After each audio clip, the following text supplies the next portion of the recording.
በቅድሚያ ግን አንድ ማወቅ ያለባችሁ ነገር አለ። እሱ ምንድነው? ቴሌግራም ትክክለኛው ኦፊሻሉን አፕሊኬሽን ነው መጠቀም ያለብን። ሲቀጥል ደግሞ አፕዴት መሆን አለበት። ትክክለኛው ሌተስት ቨርዥኑን መጠቀም አለባችሁ ማለት ነው። አሁን ማሳያችሁ ነገር እንዲሰራላችሁ ነው። በቀጥታ እነሱን ካረጋችሁ በኋላ ማለትም ኦፊሻል አፑን ተጠቀሙ። እንዲሁም አፕዴት ካልሆነ አፕዴት አድርጉ። ከዛም በኋላ በቀጥታ አፑን እንከፍተዋለን።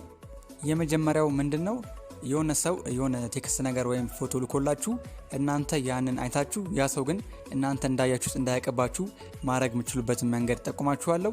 ማለትም አሁን ለምሳሌ እዚህ ጋር እንደምትመለከቱት እኔ ለሌላ ሰው የሆነ ነገር ልኬ ያ ሰው እንዳየው እኔ አውቄያለሁ። ምክንያቱም ከላይ የሁለት ራይት ምልክት አለች። ያ ነገር እንዳይመጣ እንዴት ማድረግ እንደምትችሉ ጠቁማችኋለሁ። እሱ ምንድነው? የፕሮፋይሏን ምልክት ብቻ ፒክቸሯ አለቻ፣ እሷን ብቻ ክሊክ አድርጋችሁ ያ ሰው ምን እንደላከላችሁ ማወቅ ትችላላችሁ።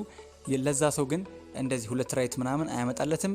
እሱ እናንተ እንዳያችሁ ሳያቅም እናንተ ግን እሱ ሳያቅ ምን እንደላከላችሁ ፎቶም ሊሆን ይችላል ጽሁፎችን አንበባችሁ መረዳት ትችላላችሁ ማለት ነው። ያው የኛውን ክሊክ በማድረግ ማለት ነው።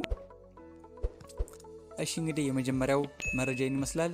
ወደ ቀጣዩ መረጃ አልፋለሁ። ቪዲዮንም በዚህ አጋጣሚ ላይክ ካላረጋችሁ ላይክ ማድረግ አትርሱ። ሁለተኛው ደግሞ ምንድነው? አሁን ለምሳሌ እናንተ እዚህ ጋር ኦንላይን ላይ ሰው ፈልጋችሁ ካጣችሁ የምታናገሩት ሰው ካጣችሁ በእናንተ አካባቢ ያለ ሰው እንዴት በቀላሉ ማወቅ እንደምትችሉ ጠቁማችኋለሁ። እሱንም ለማድረግ ከላይ የሶስት ነጠብጣቧን ማለትም የሶስት ሰረዟን ክሊክ ታረጋላችሁ።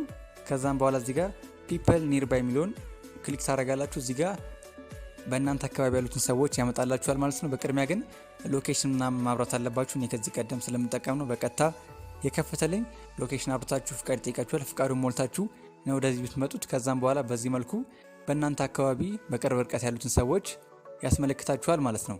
እሺ እንግዲህ ተመልካዮቼ የዛሬው መረጃ ይመስላል። ሁላችሁም እንደተጠቀማችሁ ተስፋ አደርጋለሁ። ቪዲዮን ላይክ ማድረግ አትርሱ። ሰብስክራይብ አድርጋችሁም የደወል ምልክቱን መጫን እንዳይረሳ። በቀጣይ ቪዲዮ እስከምንገናኝ ድረስ